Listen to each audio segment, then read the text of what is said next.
नमस्कार दोस्तों, सीटेट की परीक्षा 7 जुलाई 2024 को होगी। पेपर टू सोशल साइंस के लिए 21 जनवरी 2024 वाले पेपर को लेकर आ चुका हूं। अगर आपने इस पेपर को बेहतरीन ढंग से समझ लिया, आपकी परीक्षा में जितने भी सोशल साइंस के क्वेश्चन पूछे जाते हैं, आपको पता चल जाएगा परीक्षा में कहां से कैसे क्वेश्चन पूछे जाएंगे। आइए इस महत्वपूर्ण वीडियो को यहां पर कर लेते हैं शुरू। आपकी परीक्षा में कुल 60 क्वेश्चन सोशल साइंस के पूछे जाते हैं, 31 से लेकर 90 तक। यहाँ पर आपको 60 के 60 पूरे क्वेश्चन आपको कराने वाला हूँ। आइए यहाँ पर पहला क्वेश्चन, हमारा सौर परिवार निम्नलिखित खगोलीय पिंडों से बना है। यहाँ पर राइट आंसर होगा ऑप्शन इसका 4, सूर्य, ग्रह, उपग्रह, क्षुद्र ग्रह और उल्का पिंड से मिलकर हमारे सोलर सिस्टम का निर्माण होता है। सूर्य क्या है? सूर्य एक प्रमुख होता है। सौर मंडल में सूर्य को मुखिया बोला जाता है। ग्रह क्या होते हैं? ग्रह दोस्तों होते हैं जिनके पास खुद का प्रकाश नहीं होता है। खुद का प्रकाश नहीं होता है, उनको क्या बोलते हैं? उनको दोस्तों बोलते हैं ग्रह। बल्कि तारों के पास प्रकाश होता है, तारों की सहायता से जो ग्रह होते हैं वो चमकते हैं। यहाँ पर दोस्तों मैंने आपको बताया राइट आंसर 4 वाला ऑप्शन हो जाएगा, जो कि सौर मंडल का निर्माण करते हैं। चलिए बढ़ते हैं अगले प्रश्न की तरफ। अगला प्रश्न यहाँ पर आ चुका है, क्वेश्चन नंबर 32 कहता है कि 7वीं शताब्दी के प्रारंभ से निम्नलिखित में से किस विचार पर लोगों ने सवाल उठाना शुरू कर दिया। अगर मैं बात करूं 7वीं शताब्दी की, तो 7वीं शताब्दी में जब लोगों यानी कि कई प्रकार के संतों का प्रादुर्भाव हुआ था, ठीक है, तो उन्होंने जो मुख्य तौर पर सवाल उठाने शुरू कर दिए थे, किस पर कर दिए थे? सामाजिक विशेषाधिकार किसी का जन्म का परिणाम है। केवल मानव जाति जीवन के अनंत चक्रों से गुजरते हैं। सभी व्यक्ति जन्म के समय समान होते हैं। व्यक्तिगत प्रयासों से पुनर्जन्म के चक्र से छुटकारा पाया जा सकता है। यहाँ पर दोस्तों इसका राइट आंसर जो है, जो सवाल उठाना शुरू किया था, उन्होंने किया था सामाजिक विशेषाधिकार किसी का जन्म का परिणाम है। अब बात करेंगे अगले प्रश्न की। अगला प्रश्न यहाँ पर आ चुका है, क्वेश्चन 33 कहता है कि पेरिया पूर्णम एक तमिल कृति है, किसके बारे में जानकारी देती है? Periya Puranam a Tamil work informs about whom, यानी कि किसके बारे में है? ये जो पुस्तक है दोस्तों, ये है साधारण पुरुषों और महिलाओं के बारे में। जितनी भी तमिल कृतियां होती हैं उनको क्या बोला जाता है? उनको बोला जाता है संगम साहित्य। क्या बोला जाता है? उनको बोला जाता है संगम साहित्य के नाम से जाना जाता है तमिल साहित्य की रचनाओं को। यहाँ पर पूछा है पेरिया पूर्णम, इसका राइट आंसर होगा साधारण पुरुषों और महिलाओं के बारे में जानकारी प्राप्त होती है। अब बात करेंगे यहाँ पर क्वेश्चन नंबर 34 की। कहता क्या है? स्त्री पुरुष तुलना नामक पुस्तक की रचना निम्नलिखित में से किस सुधारक द्वारा की गई थी? राइट आंसर होगा यहाँ पर ताराबाई शिंदे। ताराबाई शिंदे ने कौन सी पुस्तक लिखी दोस्तों? स्त्री पुरुष तुलना नामक पुस्तक लिखी। ईवी रामास्वामी ने कौन सा आंदोलन शुरू किया था? स्वाभिमान आंदोलन। स्वाभिमान आंदोलन को शुरू किया था, जिसको आत्म सम्मान के नाम से भी जानते हैं। आत्म सम्मान आंदोलन किसने शुरू किया था? रामास्वामी पेरियार ने शुरू किया था। याद रखिएगा, महत्वपूर्ण है परीक्षा के लिए। यहाँ पर 4 ऑप्शन करेक्ट हो जाएगा। बात करेंगे क्वेश्चन नंबर 35 की। पहाड़ी क्षेत्रों में अब रेल मार्ग का विस्तृत निर्माण हो रहा है, अति उपयुक्त कारण का चयन कीजिए। यानी कि जो पहाड़ वाले क्षेत्र हैं वहां पर भी रेल मार्ग बिछाए जा रहे हैं, जिसका कारण क्या है? इसे संभव करने के लिए उन्नत प्रौद्योगिकी का विकास हुआ है। बिल्कुल विकास हुआ है। पहाड़ों में रेल मार्ग का निर्माण आसान होता है? जी आसान नहीं होता है। पहाड़ महाक्षयित है, ये भी गलत है। पहाड़ी लोग रेल मार्ग को बना रहे हैं, पहाड़ी लोग नहीं बना रहे हैं। कौन बना रहे हैं? इनकी जो टेक्नोलॉजी है वो इसमें यूज हो रही है। There are advanced technological development to enable it, ठीक है, इस प्रौद्योगिकी के विकास के कारण संभव हो सका है पहाड़ी क्षेत्रों में रेल मार्ग का विकसित होना। बात करेंगे यहाँ पर दोस्तों क्वेश्चन नंबर 36 को। इंग्लिश मीडियम वाले यहाँ पर इंग्लिश वाले क्वेश्चन को देखते चलेंगे, हिंदी वाले यहाँ पर हिंदी को देखते चलेंगे। चलिए आपको बताते हैं। यहाँ पर कहा गया है अभिकथन और कारण यहाँ पर दिए गए हैं। दादा भाई नौरोजी जो कि भारतीय राष्ट्रीय कांग्रेस के बड़े नेता थे, कभी भी भारतीय राष्ट्रीय कांग्रेस के अध्यक्ष नहीं बने। क्या दादा भाई नौरोजी कभी भी कांग्रेस के अध्यक्ष नहीं बने? क्या ये यहाँ पर बिल्कुल राइट बोला गया है या यहाँ पर गलत बोला गया है? दादा भाई नौरोजी ठीक है, तो ये दोस्तों आपके कांग्रेस के नेता थे या नहीं थे? आपको यहाँ पर क्या करना है, आपको इसका करना क्या है, कंफ्यूजन इसका दूर करना है। यानी कि पहला यहाँ पर गलत दे दिया गया है, पहला गलत दे दिया है। कांग्रेस के दोस्तों ये नेता थे, अध्यक्ष नहीं बने, अध्यक्ष भी ये कांग्रेस के बने थे, पहला गलत है। वह एक व्यवसायी और प्रचारक थे, बिल्कुल थे। वे लंदन में रहते थे और कुछ समय के लिए ब्रिटिश संसद के सदस्य भी रहे। ये वाला यहाँ पर सही बोला गया है, यानी कि पहला कथन यहाँ पर सही होगा। ए गलत है किंतु आर यहाँ पर सही है। चलिए बात करते हैं क्वेश्चन नंबर 37 की। 37 आ चुका है यहाँ पर। Which of the following two gas make up the hook of the atmosphere. आपको बताना है निम्नलिखित में से वायुमंडल का अधिकांश दो गैसें हैं। दो गैसें मैंने आपको कई बार बताई है, नाइट्रोजन और ऑक्सीजन। नाइट्रोजन 78% है, जबकि ऑक्सीजन आपकी 21% है। ठीक ना, तो 4 वाला ऑप्शन यहाँ पर करेक्ट हो जाएगा। 38 नंबर का क्वेश्चन यहाँ पर कहता है कि क्या कहता है, हमारी पृथ्वी का वास्तविक निरूपक क्या है? ग्लोब है, मानचित्र है, उपग्रह से प्राप्त चित्र है, रंगी, या यहाँ पर लिखा रगवी गेंद। तो यहाँ पर दोस्तों हमारी पृथ्वी का जो वास्तविक निरूपक प्रतिरूप है वो है ग्लोब। पहला वाला ऑप्शन यहाँ पर दोस्तों करेक्ट माना जाएगा। अब बात करेंगे क्वेश्चन नंबर 39 की। यहाँ पर है 1929 में बाल विवाह निषेध अधिनियम पारित किया गया। इस अधिनियम के अनुसार पुरुष तथा महिला के लिए शादी की न्यूनतम आयु क्रमशः कितनी रखी गई? यहाँ पर जो 1929 में बाल विवाह निषेध यानी कि रोक लगाया गया कानून था, उस वक्त में जो शादी करने की उम्र लागू की गई थी, यहाँ पर पुरुष सबसे पहले, फिर उसके बाद में महिला।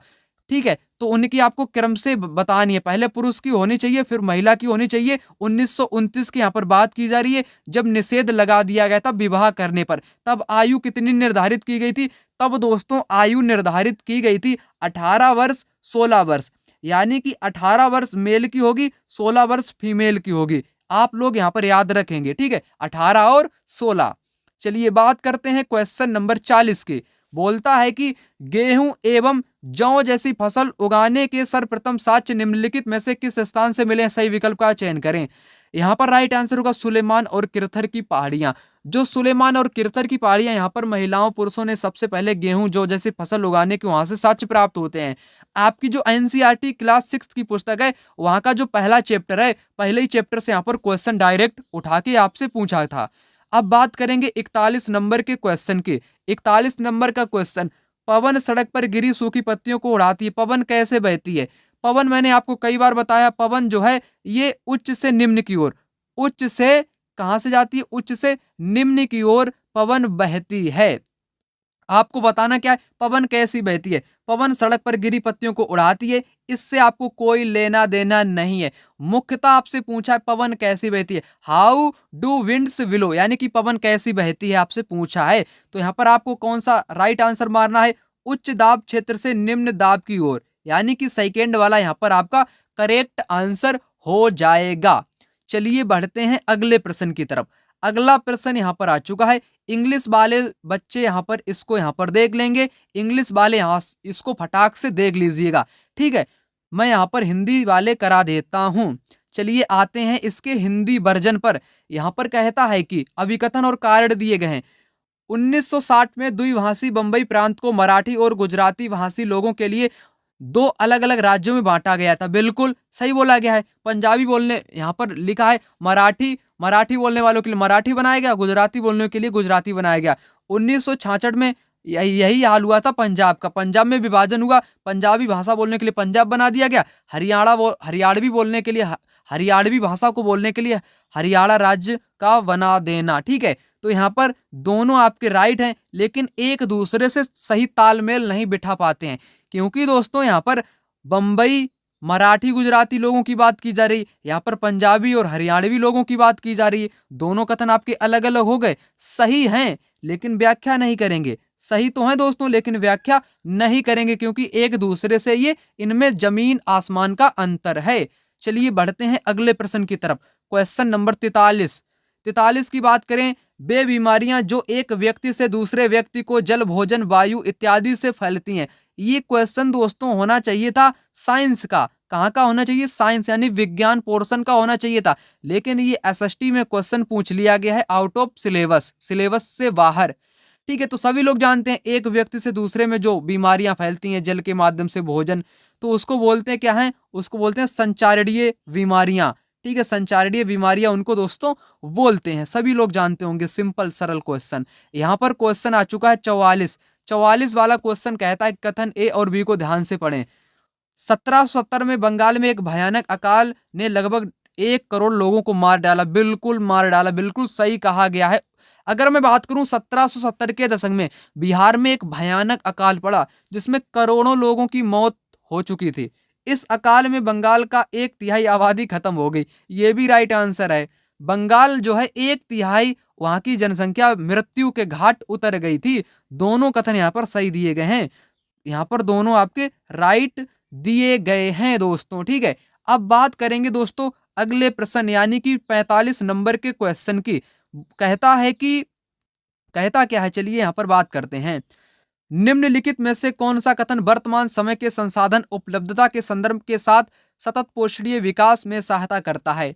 आखिर आपसे पूछा क्या है उसको सबसे पहले हाईलाइट आप यहाँ पर करना चाहोगे। जैसे यहाँ पर है वर्तमान समय के संसाधन उपलब्धता के संदर्भ में सतत पोषणीय विकास में सहायता करता है। सतत पोषणीय विकास का अर्थ होता है ऐसा संसाधन का उपयोग करो आने वाली पीढ़ी भी उस संसाधन का उपयोग कर सके, वही होता है सतत पोषणीय विकास।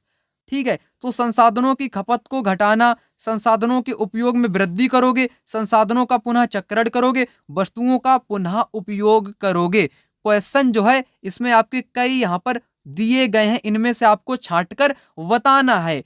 ठीक है, तो आपको करना क्या है, संसाधनों की खपत को क्या करना है, घटाना है। बिल्कुल घटा दोगे, यानी कि संसाधनों का कम से कम उपयोग करना चाहोगे, तभी तो आप इसमें सहायता कर सकते हो। बिल्कुल, संसाधनों की उपयोग में वृद्धि यानी कि संसाधनों का तेजी से आप उसमें उपयोग करोगे, जल्दी से जल्दी उन संसाधनों को आप समाप्त करोगे। ऐसा नहीं करोगे, गलत होगा। संसाधनों का पुनः चक्रण बिल्कुल राइट है, पुनः प्रयोग कर लो, जल्दी आपके बचे रहेंगे संसाधन। वस्तुओं का पुनः उपयोग भी सही है। यहाँ पर बी वाला गलत है। बी जिन ऑप्शन में होगा वो यहाँ से गलत हो जाएगा, ये भी गलत होगा, ये भी गलत होगा। बचा आपका दूसरा वाला ए सी डी। 45 का कौन सा सही है, ए सी डी यहाँ पर इसका दोस्तों राइट आंसर हो जाएगा। जैसे आपने यहाँ पर गलत कथन की पहचान कर ली तो गलत वाले यहाँ पर आपके उड़ जाएंगे यानी कि कट जाएंगे, सही वाला यहाँ पर इसका राइट आंसर हो जाएगा, यानी कि दूसरा यहाँ पर आपका राइट दिया गया है। बात करते हैं क्वेश्चन नंबर 46 की। 46 नंबर का क्वेश्चन बोलता है यहाँ पर भारतीय उपमहाद्वीप में गंगा ब्रह्मपुत्र बेसिन की व्याख्या करने वाले कथन का चयन कीजिए। ये जो क्वेश्चन आपकी परीक्षा में पूछा गया है इसमें सभी क्वेश्चन यहाँ पर राइट हैं, सभी यहाँ पर राइट दिए गए हैं। कैसे हैं दोस्तों, सभी यहाँ पर दोस्तों बिल्कुल राइट आंसर दिए गए हैं। ओके, यहाँ पर आपको मैं बता नहीं सकता हूँ यहाँ पर आपका कौन सा है, परंतु आयोग ने इसका जो राइट आंसर दोस्तों माना है वो यहाँ पर कौन सा माना है, B C D. B C D. इस प्रदेश में शंकुधारी वन उगते हैं, बिल्कुल उगते हैं, जी हाँ, यस उगते हैं। लेकिन आयोग ने इसका आंसर क्यों नहीं माना ये मेरे को यहाँ पर नहीं मालूम। ठीक है, तो मैं आपसे कहना चाहूंगा अगर एनसीईआरटी आप पढ़ोगे, एक चैप्टर है आपका बेसिन में, ठीक है, जिसमें अमेजन बेसिन और गंगा ब्रह्मपुत्र बेसिन जो कि ज्योग्राफी का चैप्टर है, ठीक ना, उसमें आपके ये सब कुछ वहां पर दिया गया है। चलिए आप टेंशन मत लीजिए, आपको यहाँ पर दिखाना चाहूंगा। एक चीज यहाँ पर नोट करिएगा, शंकुधारी वन की बात की गई है, उपोष्ण में स्थित है, मानसूनी है और यहाँ की विभिन्न प्रकार की स्थलाकृतियां हैं। ठीक है, अब मैं आपको एनसीईआरटी पॉइंट यहाँ पर दिखा दोस्तों, यहाँ पर आप देखिएगा गंगा ब्रह्मपुत्र बेसिन में जीवन, यहाँ पर आपको साफ तौर पर आपको दिख रहा होगा। ये जो है यह बेसिन उपोष्ण में 10 से लेकर 30 में उपस्थित है, यानी कि उपोष्ण में स्थित है। ये वहां पर आपका विकल्प दिया गया था जो कि सही हो जाएगा। ठीक है, तो एक चीज वहां पर ये दी गई थी जो कि यहाँ पर आपकी राइट हो जाएगी। अगली चीज मैं आपको यहाँ पर दिखाना चाहूंगा। चलिए आगे यहाँ पर आ चुकी है, आगे यहाँ पर क्या आ चुकी है, यहाँ पर चाप झील पाई जाती हैं। ठीक है, यहाँ की जलवायु कैसी है, मानसूनी है। आपके विकल्प में मानसूनी दी गई थी, वो भी यहाँ पर आपकी राइट मानी गई थी। मानसूनी जलवायु आपकी राइट मानी गई थी, लेकिन शंकुधारी वन वहां पर राइट नहीं माना गया था। वो मैं आपको यहाँ पर दिखाना चाहूंगा। यहाँ पर बेसिन में विभिन्न प्रकार की स्थलाकृतियां हैं, ये भी विकल्प में था, जो कि आयोग ने सही माना है। ठीक है, आगे मैं आपको यहाँ पर दिखाना चाहूंगा शंकुधारी वन। यहाँ पर दोस्तों अब आ चुका है। यहाँ पर क्या लिखा है, यहाँ पर लिखा क्या है, आप ध्यान से इसको पढ़िएगा। यहाँ पर क्या लिखा है, शंकुधारी पेड़ पाए जाते हैं। बस आपने यहाँ पर देख लिया, क्या देख लिया, शंकुधारी पेड़ भी पाए जाते हैं। एक बार मैं आपको यहाँ पर पूरा सुना देता हूँ। विभिन्न भू आकृतियों के अनुसार वनस्पति में भी भिन्नता पाई जाती है। गंगा ब्रह्मपुत्र के मैदानों में सागवान, साखू, पीपल के साथ साथ उष्णकटिबंधीय पर्णपाती पेड़ भी पाए जाते हैं। ब्रह्मपुत्र के मैदानी क्षेत्रों में घने बांस के झुरमुट पाए जाते हैं। डेल्टा क्षेत्र मैंग्रोव वनों से घिरा हुआ है। उत्तराखंड, सिक्किम एवं अरुणाचल प्रदेश की ठंडी जलवायु एवं तीव्र ढाल वाले भागों में चीड़, देवदार एवं फर जैसे शंकुधारी पेड़ पाए जाते हैं। तो यानी कि कहने का मतलब है, ये भी आपका राइट होना चाहिए था। शंकुधारी वन जैसे आपका चीड़ हो गया, देवदार हो गया, फर हो गया, ये सभी वहां पर पाया जाता है। चलिए अब आते हैं क्वेश्चन पर। क्वेश्चन दोस्तों यहाँ पर आ चुका है, ठीक ना। मैंने आपको क्या बताया, शंकुधारी वन भी मैंने आपको दिखाया, उपोष्ण भी दिखाया 10 से 30 में स्थित है, मानसूनी भी मैंने आपको दिखाया, विभिन्न प्रकार की स्थलाकृतियां भी पाई जाती हैं। इसके अनुसार यहाँ पर आपके चारों राइट होने चाहिए थे, परंतु यहाँ पर इसको आयोग ने नहीं माना है, बल्कि सभी को यहाँ पर मान लिया है। चलिए बढ़ते हैं अगले प्रश्न की तरफ। अगला प्रश्न 47 नंबर का कहता है, पृथ्वी पर उष्ण कटिबंधीय क्षेत्र सबसे अधिक ऊष्मा प्राप्त करते हैं। यानी कि जो पृथ्वी है, ग्लोब है, यहाँ पर आपकी है भूमध्य रेखा, जिसको बोलते हैं विषुवत रेखा। आपका सूर्य जो है, ये सर्वाधिक जो ऊष्मा देता है इन्हीं क्षेत्र में देता है।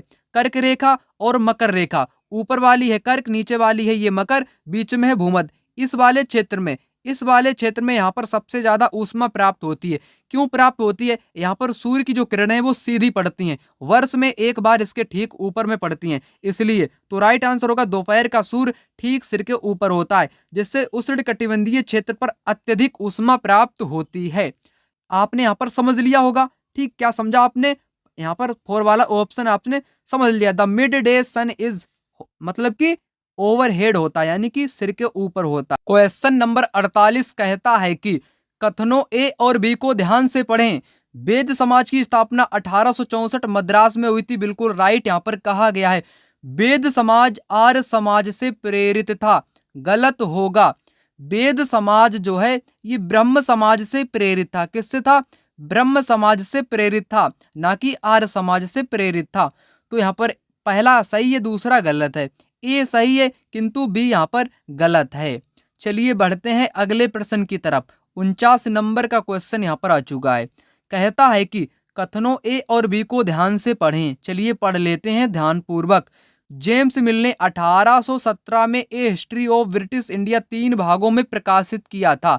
बिल्कुल सही बोला गया है। जेम्स मिल जो कि स्कॉटलैंड, यहाँ पर लिखना चाहूंगा मैं, स्कॉटलैंड का कौन था, दार्शनिक था, इतिहासकार था, अर्थशास्त्री था। कौन था, अर्थशास्त्री था, इतिहासकार था, दार्शनिक था, जेम्स मिल। उसने 1817 में कौन सी पुस्तक लिखी दोस्तों, पुस्तक का नाम याद रखेंगे, ए हिस्ट्री ऑफ ब्रिटिश इंडिया, जिसको 3 पार्टों में उसने डिवाइड कर दिया था। 3 पार्ट कौन थे, पहला था हिंदू भारत, दूसरा था मुस्लिम भारत, दूसरा क्या था, मुस्लिम भारत, तीसरा क्या था, ब्रिटिश भारत, तीसरा दोस्तों था ब्रिटिश भारत। यानी कि Hindu Bharat, Muslim Bharat, British Bharat, Hindu India, Muslim India, British India में उसने 3 भागों में इसको बांटा था। इतना आप याद रखेंगे, पहला करेक्ट है। इन्होंने भारतीय इतिहास को 3 कालों, प्राचीन, आधुनिक में बांटा नहीं। मैंने अभी आपको क्या बताया, हिंदू, मुस्लिम और ब्रिटिश इंडिया 3 पार्टों में इसको डिवाइड कर दिया था।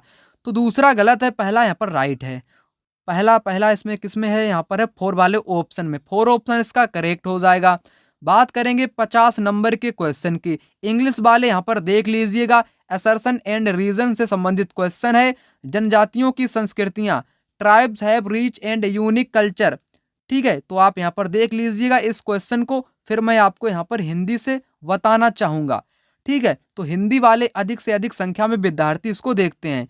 जनजातियों की सांस्कृतिक परंपराएं, जिसमें उनकी भाषा तथा संगीत भी शामिल है, बहुत समृद्ध तथा विशिष्ट होती है। यहाँ पर कैसा है? बिल्कुल सही है, बिल्कुल सही बोला गया है, क्योंकि जनजातीय लोगों की जो परंपराएं होती हैं, संस्कृति होती हैं, उनकी भाषा होते हैं, उनके संगीत होते हैं, उनके लिए बहुत समृद्ध होते हैं, उनके लिए बहुत विशिष्ट होते हैं। तो ये दोस्तों कैसा है यहाँ पर कथन? ये दोस्तों यहाँ पर पहला वाला स्टेटमेंट यहाँ पर कैसा दिया गया है? पहला वाला स्टेटमेंट यहाँ पर दोस्तों बिल्कुल बिल्कुल राइट दिया गया है, बिल्कुल यहाँ पर राइट दिया गया है। अब बात करें यहाँ पर दूसरे कथन की, कारण क्या है? जमीन, जंगल, घास के मैदान, पानी पूरे कुनबे की संपत्ति मानी जाती है। कहने का मतलब है जो जनजातीय लोग हैं उनका निवास स्थल जमीन है, जंगल है, घास के मैदान है और पानी उनकी संपत्ति मानी जाती है, जिनका उपयोग एक साथ वो मिलजुल कर करते हैं। दोनों सही हैं, व्याख्या भी सही करते हैं। यहाँ पर दोनों आपके राइट हैं, परंतु व्याख्या नहीं करते हैं। यानी कि वहाँ पर बात करी गई है उनकी संस्कृतियों की, विशिष्ट संगीत की, लेकिन यहाँ पर उनके रहन सहन की बात कही गई है। दोनों अलग अलग हैं, तो यहाँ पर थर्ड ऑप्शन इसका करेक्ट आंसर दोस्तों माना जाएगा। क्वेश्चन नंबर 51 यहाँ पर कहता है कि किस कारण लद्दाख को छोटा तिब्बत भी कहते हैं? Ladakh is also called little Tibet due to. तो यहाँ पर राइट आंसर दोस्तों कौन सा होगा? धार्मिक समानता भी होगी। कैसे होगी दोस्तों? क्योंकि यहाँ पर बौद्ध और इस्लाम दो लोग यहाँ पर, दो धर्म के लोग यहाँ पर रहते हैं, जो कि तिब्बत में भी रहते हैं और लद्दाख में भी रहते हैं। इसी कारण इसमें धार्मिक समानता भी पाई जाती है। भाषाई समानता भी है, भाषाएं दोनों लद्दाख भी और तिब्बत भी दोनों एक ही बोलता है, ठीक है। समान भोजन भी एक सा ही वहाँ पर चलता है, लेकिन भौगोलिक सामीप्य एक सी नहीं है। लद्दाख और तिब्बत के भौगोलिक क्षेत्र में जमीन आसमान का फर्क है, यानी कि ए यहाँ पर दोस्तों नहीं होगा, ए यहाँ पर नहीं होगा और सभी होंगे। ए जिन ऑप्शन में होगा वो यहाँ पर गलत माना जाएगा, वो यहाँ पर गलत माना जाएगा। राइट होगा यहाँ पर third option B C D. चलिए बढ़ते हैं अगले प्रश्न की ओर। अगला प्रश्न यहाँ पर दोस्तों कहता है कि हिंदुस्तान सोशलिस्ट रिपब्लिकन एसोसिएशन यानी कि HSRA के बारे में कौन सा कथन सही नहीं है, गलत बताना है। तो HSRA के सदस्यों ने सैंडर्स नामक पुलिस अफसर की हत्या की थी, ये तो की थी, बिल्कुल सही है। यहाँ पर भगत सिंह और उनके क्रांतिकारी साथियों ने इसकी स्थापना की थी, ये भी यहाँ पर राइट है। 1928 में दिल्ली के फिरोज शाह कोटला में इसकी स्थापना हुई थी, ये भी यहाँ पर राइट है। यहाँ पर कहाँ पर स्थापना हुई थी? फिरोज शाह कोटला में हुई थी। यहाँ पर कहा गया कि अमृतसर में हुई थी, अमृतसर में नहीं हुई थी। गलत वाला बताना है, नहीं है, तो नहीं आपका चौथा वाला है, जो कि राइट यहाँ पर हो जाएगा। चलिए बात करते हैं क्वेश्चन नंबर 53 की। 53 नंबर का क्वेश्चन यहाँ पर कहता है what makes an object on substance A resource. क्या चीज किसी वस्तु अथवा पदार्थ को संसाधन बनाती है? क्या बनाती है? उसकी उपयोगिता अथवा प्रयोज्यता, ठीक है, यूटिलिटी, उसकी संसाधन उसको बनाती है। थर्ड कथन यहाँ पर इसका राइट आंसर हो जाएगा। चलिए बात करते हैं क्वेश्चन नंबर 54 की। 54 नंबर का क्वेश्चन यहाँ पर आ चुका है। कहता है कि चलिए यहाँ पर आपको दिखा देता हूँ, एसर्शन एंड रीजन से संबंधित क्वेश्चन पूछा गया है।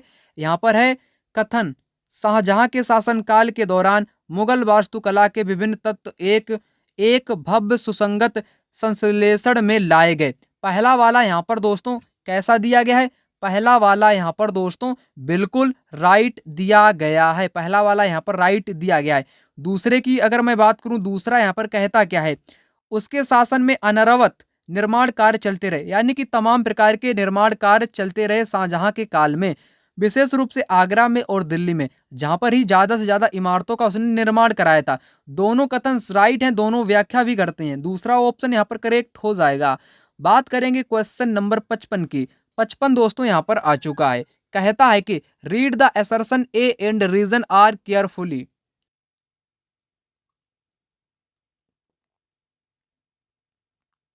यहाँ पर कहता है कि असर्शन एंड रीजन, अभिकथन और कारण। अभिकथन, राजस्व वसूली व्यवस्था महलवारी बंदोबस्त की शुरुआत होल्ट मैकेंजी ने की थी।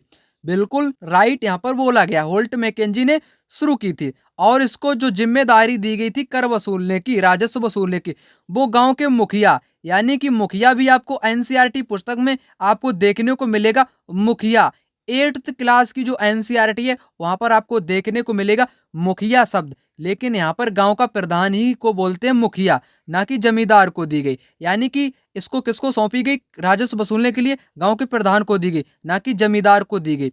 तो दोनों दोस्तों कथन यहाँ पर राइट है, सही व्याख्या भी करते हैं। सेकेंड ऑप्शन यहाँ पर इसका राइट होगा। कहाँ चला गया, सेकेंड वाला यहाँ पर इसका राइट आंसर हो जाएगा। 56 नंबर का क्वेश्चन यहाँ पर आ चुका है। यहाँ पर दोस्तों कहता है कि प्रेयरी को विश्व का धान्यागार भी कहते हैं। प्रेयरी कहाँ है, यह है यूएसए यानी कि अमेरिका में पड़ता है। ठीक है, प्रेयरी धान्यागार का मतलब होता है गेहूं सबसे ज्यादा यहाँ पर होता है। कारण आपसे पूछा है कि इस प्रदेश में गेहूं अत्यधिक के उत्पादन में सहायक परिस्थितियों का चुनाव कीजिए। People do not use technology here, यहाँ के जो लोग हैं वो प्रौद्योगिकी का उपयोग नहीं करते हैं दोस्तों, यहाँ पर ये तो गलत दे दिया गया है। People are very hard working here, बिल्कुल हार्ड परिश्रम करते हैं, कठिन परिश्रम करते हैं। Scientific method of cultivation are use, यानी कि कृषि में वो वैज्ञानिक विधियों का इस्तेमाल करते हैं, बिल्कुल right. There is a lack of rainfall in the region, ये तो गलत है, यानी कि वर्षा की कमी यहाँ पर नहीं होती है। बी और सी यहाँ पर राइट होंगे, बी और सी यहाँ पर करेक्ट हो जाएंगे। हिंदी वाले भी यहाँ पर देखिएगा, यहाँ प्रौद्योगिकी का इस्तेमाल नहीं होता है बल्कि होता है, गलत है। यहाँ के लोग परिश्रमी होते हैं, वैज्ञानिक विधियों का प्रयोग होता है खेती के लिए। इस प्रदेश में वर्षा की कमी नहीं है बल्कि वर्षा होती है, तो यहाँ पर गलत है। बी और सी यहाँ पर दोनों राइट दिए गए हैं। चलिए बात करेंगे 57 नंबर के क्वेश्चन की। 57 नंबर का क्वेश्चन यहाँ पर कहता क्या है, यहाँ पर कहता है कि एक ग्लोब पर खींची गई रेखाओं अक्षांश और देशांतर के रूप में जाना जाता है। ये रेखाएं किस उद्देश्य को पूरा करती हैं। आपने ग्लोब में देखा होगा अक्षांश हो गई, देशांतर होंगी, ये रेखाएं क्यों होती हैं। ये जो रेखाएं होती हैं दोस्तों, ये होती है पृथ्वी पर स्थान ढूंढने के लिए, स्थान ढूंढने के लिए होती हैं, ना कि मनोरंजन के लिए होती हैं। 58 नंबर का क्वेश्चन यहाँ पर आ चुका है। कहता है कि पृथ्वी के चारों ओर फैली वायु की पतली परत को वायुमंडल कहते हैं। क्या चीज पृथ्वी के चारों ओर को बनाए रखती है। तो यहाँ का राइट आंसर होगा दोस्तों पृथ्वी का गुरुत्वाकर्षण बनाए रखती है, ग्रेविटी। ठीक है, 59 नंबर का क्वेश्चन यहाँ पर आ चुका है। इंग्लिश वाले यहाँ पर इंग्लिश वाले देख लीजिएगा। ठीक है, फिर मैं आपको हिंदी में बताता हूँ। चलिए, आपने देख लिया होगा, तर्क और अभिकथन से संबंधित क्वेश्चन है। रूढ़िबद्ध धारणाएं लोगों को ऐसे काम करने से रोकती हैं जिनमें वे अच्छे होते हैं। बिल्कुल 1 नंबर यहाँ पर बोला गया, बिल्कुल राइट बोला गया है। तर्क देता है कि रूढ़िबद्ध धारणाएं हमें व्यक्ति के अनोखे गुणों और कौशल को देखने से रोकती हैं तथा उन्हें एक ही प्रकार के खांचे में जड़ देती हैं। ये भी तर्क बिल्कुल राइट बोला गया। दोनों ही दोस्तों यहाँ पर राइट होंगे, दोनों ही यहाँ पर राइट होंगे। सेकेंड ऑप्शन यहाँ पर इसका करेक्ट आंसर हो जाएगा। चलिए बात करेंगे यहाँ पर क्वेश्चन नंबर 60 की। 60 नंबर का क्वेश्चन आ चुका है जो कि ज्योग्राफी से संबंधित क्वेश्चन है। क्लास 8 की ज्योग्राफी से यहाँ पर पूछा गया है। कल्चर यानी कि कृषि वाले टॉपिक से यहाँ से पूछा गया क्वेश्चन है। चलिए आपको करके दिखाता हूँ। भारत और बांग्लादेश पटसन यानी कि जूट के अग्रणी उत्पादक हैं। बिल्कुल बिल्कुल उत्पादन है।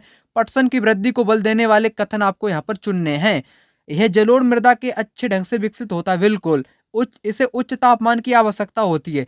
इसे कैसी तापमान की आवश्यकता होती है दोस्तों, इसको उच्च तापमान की आवश्यकता होती है। बिल्कुल यहाँ पर राइट बोला गया है, राइट बोला गया है।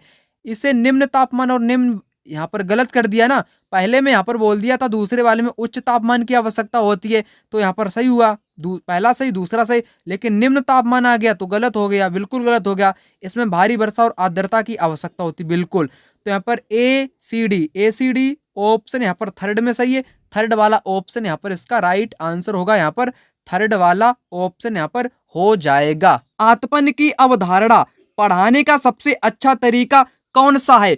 Which is the best method to teach the concept of insolation, यानी कि आत्मन की अवधारणा अगर आप बच्चों को पढ़ाना चाहेंगे सबसे अच्छा तरीका कौन सा होगा। सर्वेक्षण होगा, केस स्टडी, विचार मंथन या प्रदर्शन। यहाँ पर राइट आंसर होगा प्रदर्शन। बच्चों को आप प्रदर्शन करके बताएंगे आत्मन की अवधारणा क्या होती है, आत्मन आखिर होता क्या है। आत्मन कहते हैं सूर्य तप को, किसको, सूर्य तप को, यानी कि सूर्य से प्राप्त होने वाली ऊर्जा को ही पृथ्वी पर जब आती है वही आपकी कहलाती है सूर्य तप। चलिए अगले क्वेश्चन की बात करते हैं। क्वेश्चन नंबर 62 यहाँ पर दिया गया है, कारण और कथन के रूप में निम्न अभिकथन ए कारण आर पर विचार करें तथा सही विकल्प का चयन कीजिए। कथन कहता है कि विद्या विशेष जो सामाजिक विज्ञान को बनाती है, इतिहास, भूगोल, राजनीतिक विज्ञान तथा अर्थशास्त्र। कारण क्या है, इस विद्या विशेष में अंतः संबंध है, यानी कि जो सामाजिक विज्ञान को विशेष बनाती है, क्या विशेष बनाती है, इतिहास भी बनाती है, भूगोल भी बनाती है, राजनीतिक विज्ञान भी बनाती है, उसी के साथ अर्थशास्त्र भी बनाती है, क्योंकि इन सभी के जो विषय हैं वो अंतः संबंधित है, यानी कि एक दूसरे से घनिष्ठ इनका संबंध है। दोनों कथन यहाँ पर सही होंगे, दोनों इसकी सही व्याख्या भी यहाँ पर करते हैं। चलिए अगले क्वेश्चन की बात कर लेते हैं। अगला क्वेश्चन यहाँ पर है क्वेश्चन नंबर 63। कहता है कि लोकतंत्र में एक निश्चित समय अंतराल के पश्चात ही चुनाव क्यों होते हैं। जैसा कि चुनाव का माहौल है वर्तमान में, तो आपको बताना है कि लोकतंत्र में जो चुनाव किए जाते हैं वो एक निश्चित समय पर ही क्यों किए जाते हैं। चलिए आपको यहाँ पर बताते हैं। बात की गई है सरकार का उत्तरदायित्व सुनिश्चित करने के लिए भी कराए जाते हैं, सही कहा गया है। आगे यहाँ पर कहा गया है कि दलों की समान राजनीति भागीदारी सुनिश्चित करने के लिए, ये भी सही होगा। राजनीतिक वाद विवाद तथा जन संवाद को प्रोत्साहित करने के लिए, ये भी यहाँ पर सही होगा। यह एक प्रथागत प्रक्रिया है, नहीं, ये किसी भी प्रकार से कोई प्रथागत नहीं है, बल्कि ये भारत में बनाई गई एक मतलब की व्यवस्था है, ना कि एक प्रथागत है। तो यहाँ पर डी गलत है। जिन ऑप्शन में डी होगा उनको पहले काट दीजिएगा, ठीक है। जैसे डी इसमें है तो ये भी गलत हो जाएगा, यहाँ पर भी है, ये भी गलत होगा, ये भी गलत होगा। बचा आपका ऑप्शन नंबर 2 जो कि सही हो जाएगा, ए बी सी। इस प्रकार के क्वेश्चन में अगर आप गलत कथन की पहचान कर लेते हो, जैसे यहाँ पर डी गलत है, तो इस प्रकार से आप इसको सोल्व कर लेते हो। अगर आप सही जानते हो, ऐसे क्वेश्चन आप बिल्कुल आसान तरीके से कर पाएंगे, जैसा कि मैंने आपको यहाँ पर आपको बताया है। चलिए यहाँ पर राइट आंसर आपका कौन सा है, ए, बी और सी। अब बात करते हैं अगले क्वेश्चन की। क्वेश्चन यहाँ पर है 64 नंबर का। कहता है कि विच of the following is true about source. स्रोत के बारे में निम्नलिखित में से कौन से कथन यहाँ पर सही है। किसके बारे में, सोर्स यानी कि स्रोत के बारे में। चलिए आपको यहाँ पर बताते हैं। यहाँ पर बात की गई है, किसकी बात की गई है, स्रोत की यहाँ पर बात की गई है, ठीक है। वे अधिक ठोस प्रकृति के होते हैं। स्रोत क्या ठोस प्रकृति के होते हैं, सही कहा गया है।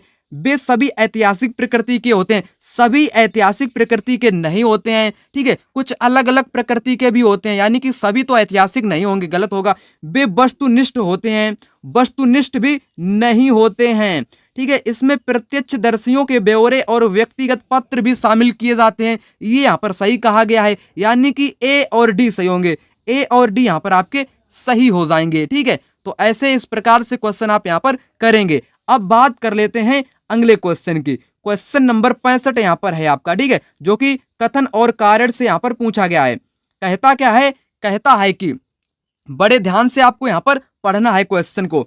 अभिकथन खुली पुस्तक परीक्षा रटकर सीखने से हटकर किताबों के साथ संबंध स्थापित करने पर केंद्रित होती है। बिल्कुल सही कहा गया है। जो खुली पुस्तक होती है परीक्षा रटकर सीखने से हटकर होती है, ठीक है, किताबों के साथ संबंध स्थापित करने पर केंद्रित होती है। खुली पुस्तक का मतलब क्या होता है कि उसके साथ किताबों के साथ संबंध स्थापित करने पर केंद्रित होती है, सही कहा गया है। खुली पुस्तक परीक्षा विद्यार्थियों का भार कम करती है, क्योंकि इससे उन्हें परीक्षा की तैयारी पहले से नहीं करनी पड़ती है, ये गलत होगा, पहले से नहीं करनी पड़ती है, ठीक है। तो केवल और केवल ए यहाँ पर आपका सही हो जाएगा। चलिए अगले क्वेश्चन की बात यहाँ पर करते हैं। क्वेश्चन नंबर 66 की। एक दृढ़ का विकास करने के लिए सतर्क और सजग जनता आवश्यक है। यहाँ पर होगा आपका लोकतंत्र। एक दृढ़ लोकतंत्र का विकास करने के लिए सतर्क और सजग जनता आवश्यक है लोकतंत्र के लिए। अब बात कर लेते हैं अगले क्वेश्चन की। क्वेश्चन नंबर 67 यहाँ पर आ चुका है, ठीक है। ये भी यहाँ पर कथन और कारण से दिया गया है। यहाँ पर आपको पढ़ना है और पढ़कर यहाँ पर आपको क्या करना है, इसके जवाब आपको यहाँ पर देने हैं, ठीक है। क्वेश्चन यहाँ पर है आपका। क्वेश्चन कहता है, क्या कहता है, राज्य शासन की प्रणाली से संबंधित निम्नलिखित आकलन प्रश्नों का, आकलन वाले प्रश्न यहाँ पर दिए गए हैं, ठीक है। प्रश्न ए और बी पर विचार कीजिएगा। चलिए आपको यहाँ पर पढ़कर बता देता हूँ। प्रेस वार्ता का उद्देश्य क्या है, यह विधानसभा में होने वाली बहस किस तरह अलग है, बहस से किस प्रकार अलग है।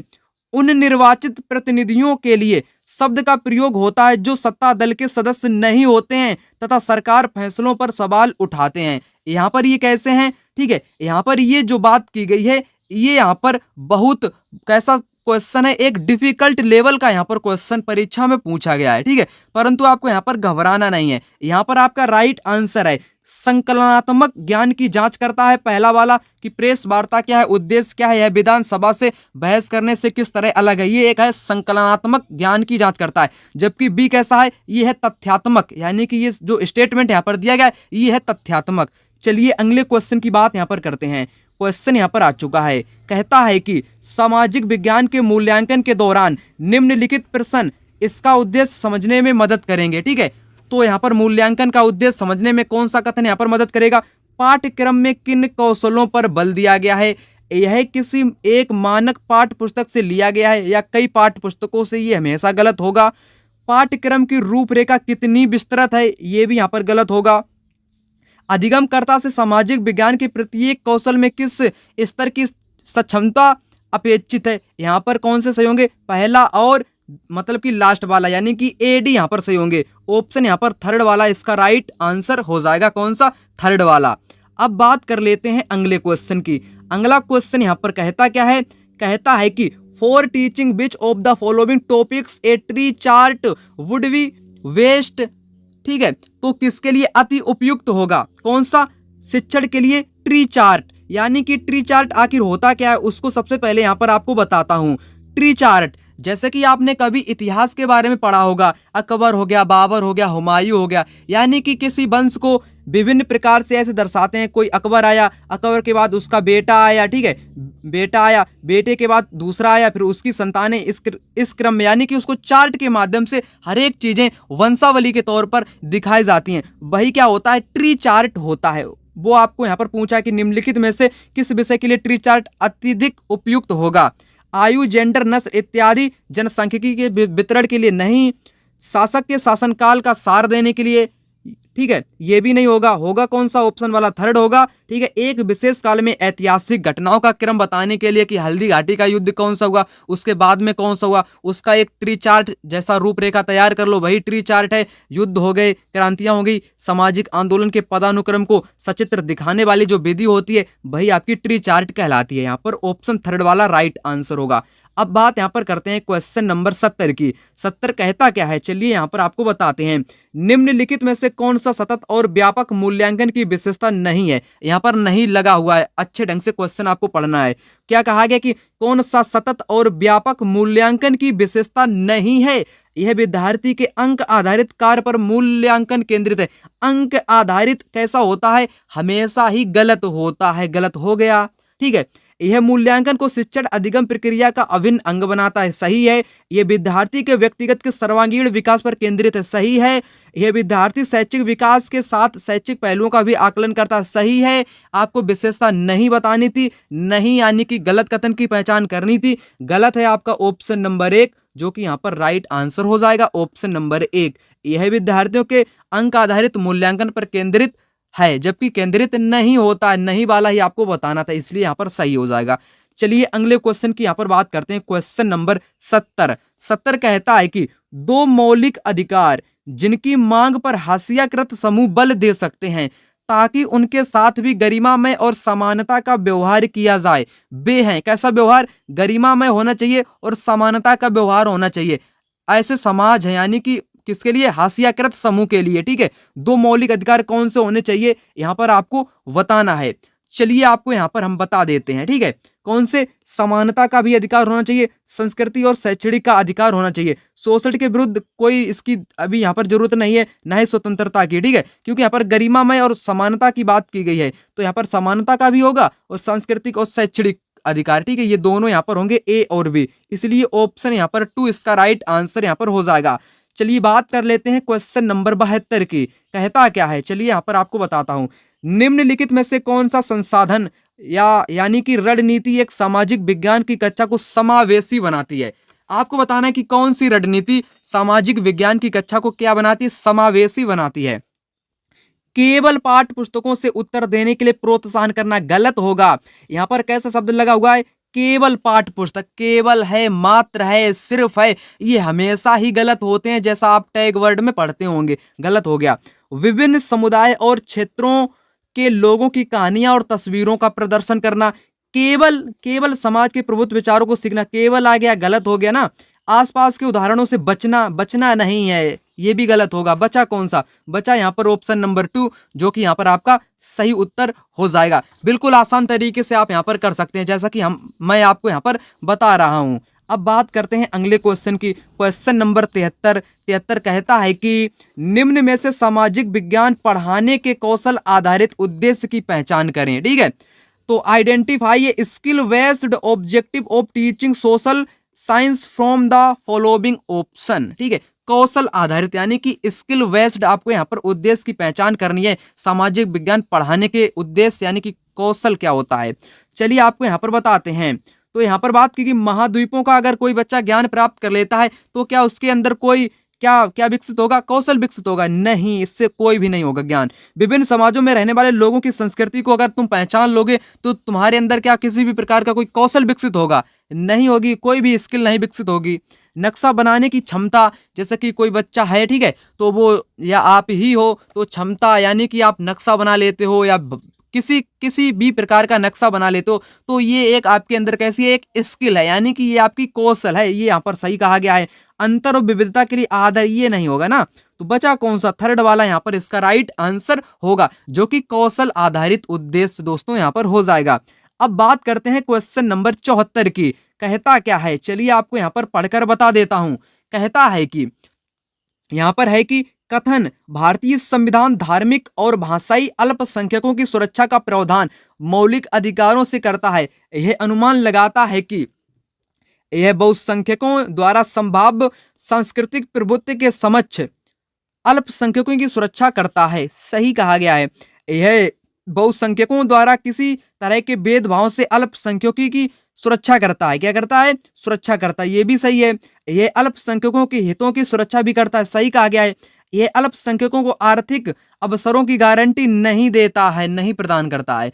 तो ABC यहाँ पर सही है। ABC आपका है ऑप्शन नंबर 3, मतलब कि दूसरे वाले में। यहाँ पर डी गलत है। जिन जिन ऑप्शन में डी होगा वो तो यहाँ पर गलत ही हो जाएंगे ना। इस प्रकार से बचा कौन सा? बचा आपका दूसरा वाला। वही यहाँ पर जो है वो यहाँ पर आपका सही हो जाएगा।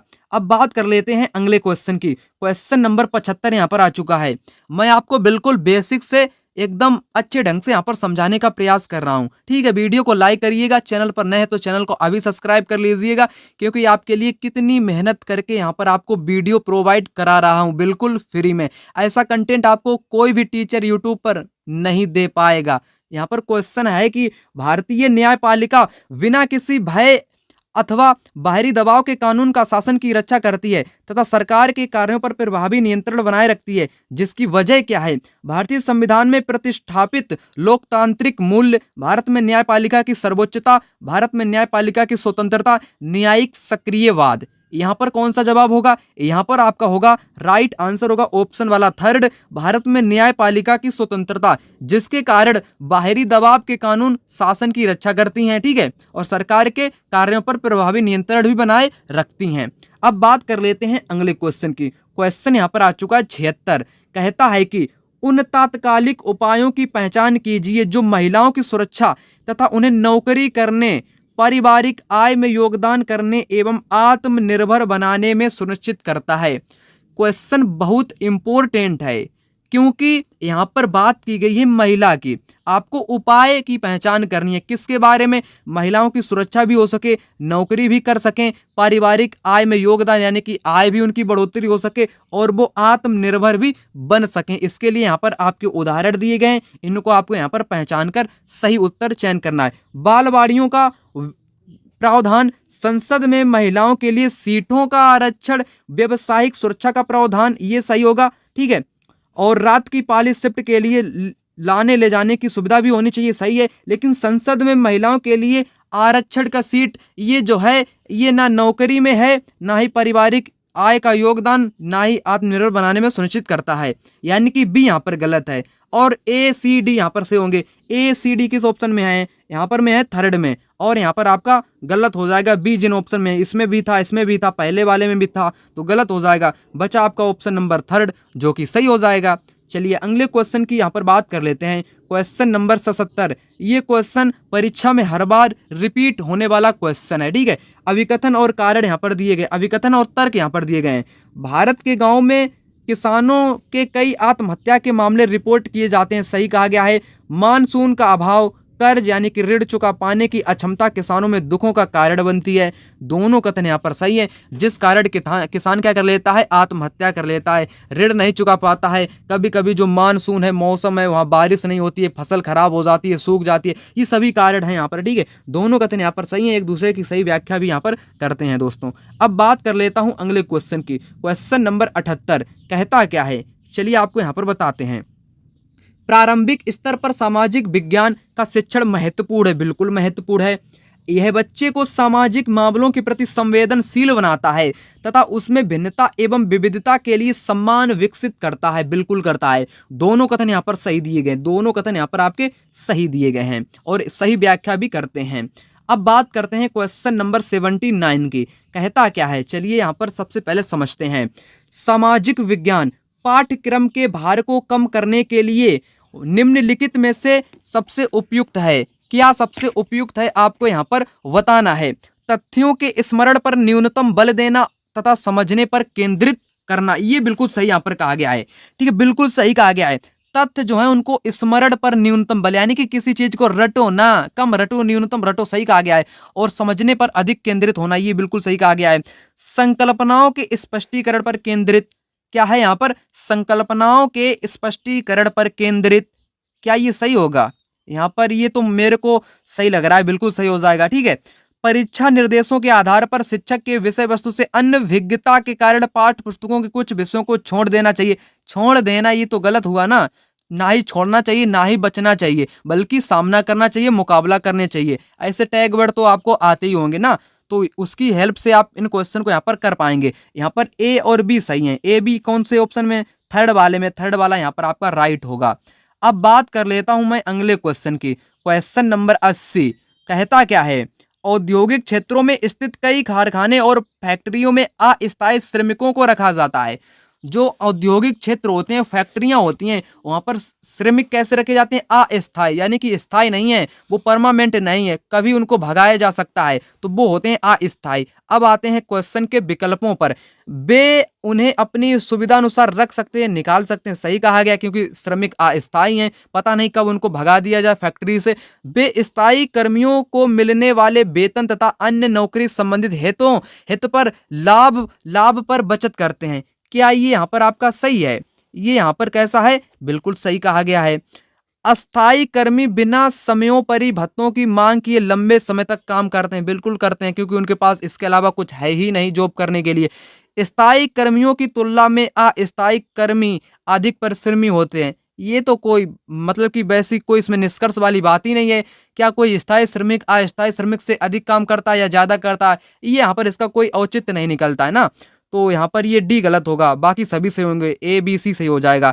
ए बी सी ऑप्शन 2 में है, तो 2 यहाँ पर आपका राइट आंसर होगा।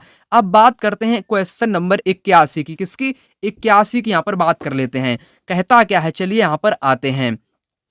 ऐसा संभव है कि आपकी कक्षा में हाशियाई समुदाय के छात्र भी हों, इसीलिए जब आप हाशिएकरण पर कक्षा में बात कर रहे हो तो विषय प्रस्तुत करते हुए आपको निम्नलिखित में से किन बातों का ध्यान रखना चाहिए? तो कौन सी बातें आपको ध्यान में रखनी चाहिए हाशियाई समुदाय के छात्रों के बारे में बात करते समय? आपको बताना है। क्या बताना है? यहाँ पर है, खास समुदायों का नाम लेने पर उन समुदाय से आए लोग असहज महसूस कर सकते हैं, बिल्कुल कर सकते हैं, सही कहा गया है। इस तरह के मुद्दे को संवेदनशीलता से संभालना चाहिए, बिल्कुल संभालना चाहिए संवेदन तरीके से। कुछ छात्र अपने साथ हुए भेदभाव को आझा करने में शर्मिंदा महसूस कर सकते हैं, बिल्कुल कर सकते हैं। विद्यार्थियों से जबरन अपने अनुभव साझा कराना चाहिए। ये कौन सी बात रही यार, जबरन उनको जबरदस्ती नहीं, ये गलत होगा ना, जबरन किसी भी प्रकार से नहीं।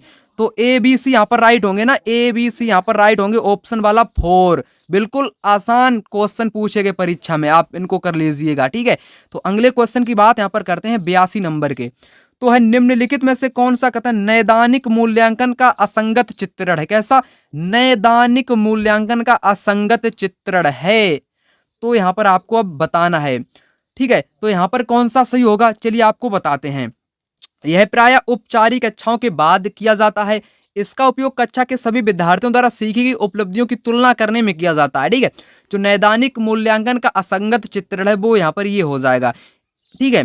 अब बात कर लेते हैं अगले क्वेश्चन की। क्वेश्चन नंबर 83 कहता है कि एनसीएफ 2005 के अनुसार स्कूली शिक्षा के किस स्तर पर सामाजिक विज्ञान के विषयों को स्वतंत्र रूप से पाठ्य पुस्तकों में विद्यार्थियों से परिचय कराया जाता है?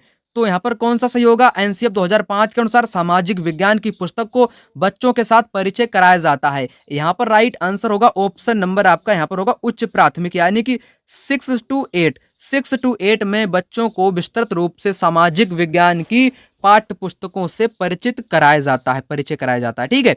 अब बात करते हैं यहाँ पर क्वेश्चन नंबर 84 की। कहता क्या है, इस पर आप सबसे पहले इसकी बात यहाँ पर करते हैं। भारतीय धर्मनिरपेक्षता में राज्य धर्म के संदर्भ में एक सैद्धांतिक दूरी बनाए रखता है। इसका अर्थ क्या है?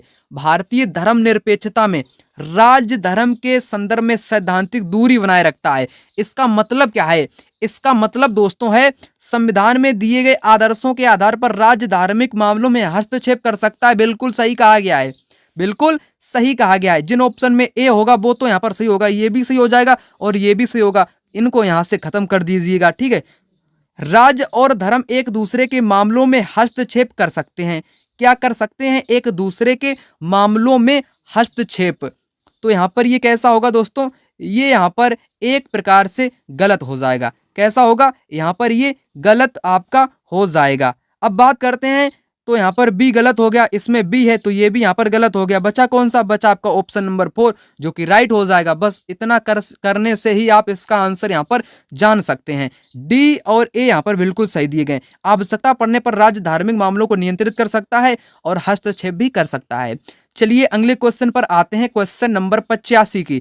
यहाँ पर कहा गया है कि सामाजिक विज्ञान की पद्धति के रूप में क्षेत्र कार्य यानी कि फील्ड वर्क से लाभ क्या है? विद्यार्थियों को ज्ञान परीक्षण में मदद करता है। क्या करता है? यहाँ पर आपको बताना है। छात्रों को प्रत्यक्ष ज्ञान प्रदान करता है, ये यहाँ पर सही, प्रत्यक्ष ज्ञान उनको प्रदान करता है फील्ड वर्क में, ठीक है। जैसे आप टीचर हो, मान लीजिए आप बच्चों को ले गए किसी कारखाने में, फैक्ट्री में, वहां पर आपको बताना कि कारखाना क्या होता है। अगर आप बच्चों को वहां पर फील्ड के तौर पर यानी कि वहीं सामने उनको दिखा दोगे तो बच्चे उनको प्रत्यक्ष रूप से उस ज्ञान को प्राप्त कर लेंगे, यानी कि प्रत्यक्ष छात्रों को प्रत्यक्ष ज्ञान प्रदान करना इसका लाभ होगा। अब बात करते हैं क्वेश्चन नंबर 86 की।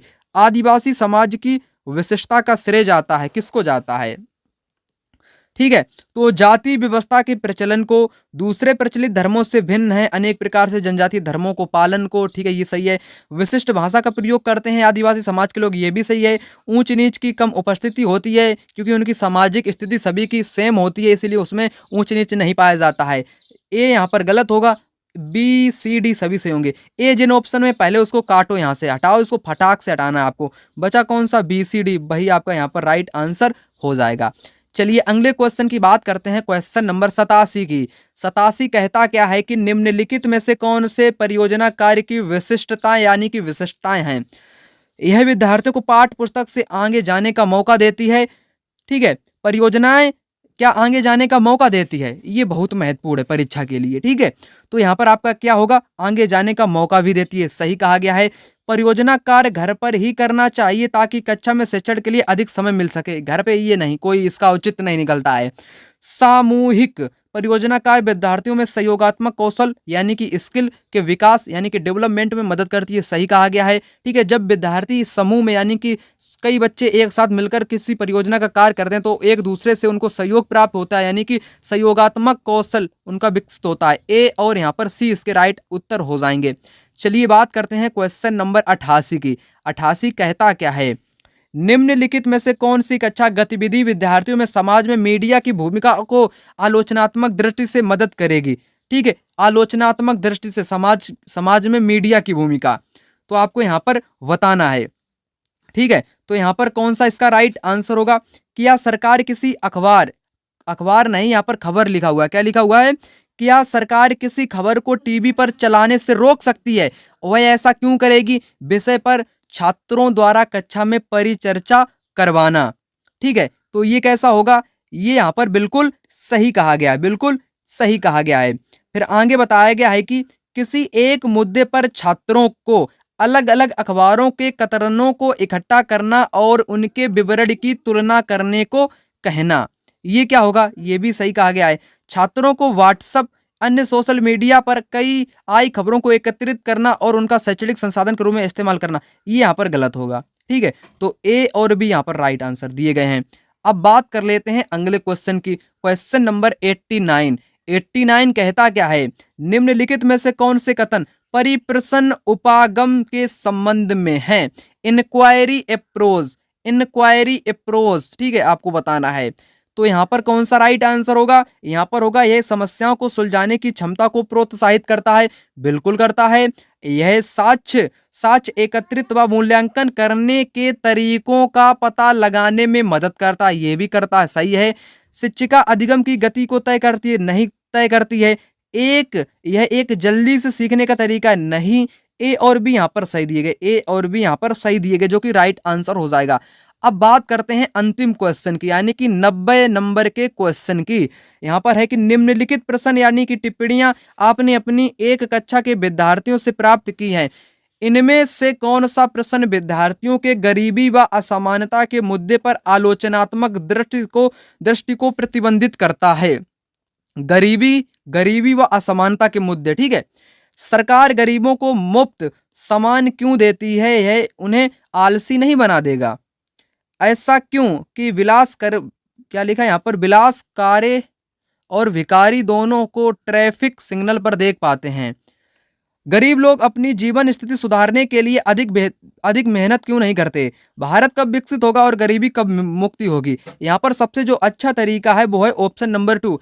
ऐसा क्यों है कि, ठीक है, भिखारी हैं और आपके यहाँ पर कुछ दिया गया है बिल यहाँ पर, ठीक है, वो यहाँ पर थोड़ा बहुत मिस्टेक है पेपर में। ठीक है, ट्रैफिक सिग्नल पर देख पाते हैं, ऐसा क्यों है? जो भिखारी हैं वो ही ट्रैफिक सिग्नल पर भीख मांगते हुए मिलते हैं। ठीक है, वो यहाँ पर आपके राइट आंसर होगा। आशा करता हूँ आपने पूरा यहाँ तक वीडियो देख लिया होगा। देख लिया हो तो कमेंट बॉक्स में कमेंट करके बताइएगा वीडियो आपको कैसा लगा, और वीडियो को ज़्यादा से ज़्यादा शेयर करिएगा, लाइक करिएगा। अगर चैनल पर नए हैं तो चैनल को अभी सब्सक्राइब कर लीजिएगा। मिलते हैं किसी दूसरी वीडियो में, तब तक के लिए धन्यवाद। जय हिंद, जय भारत।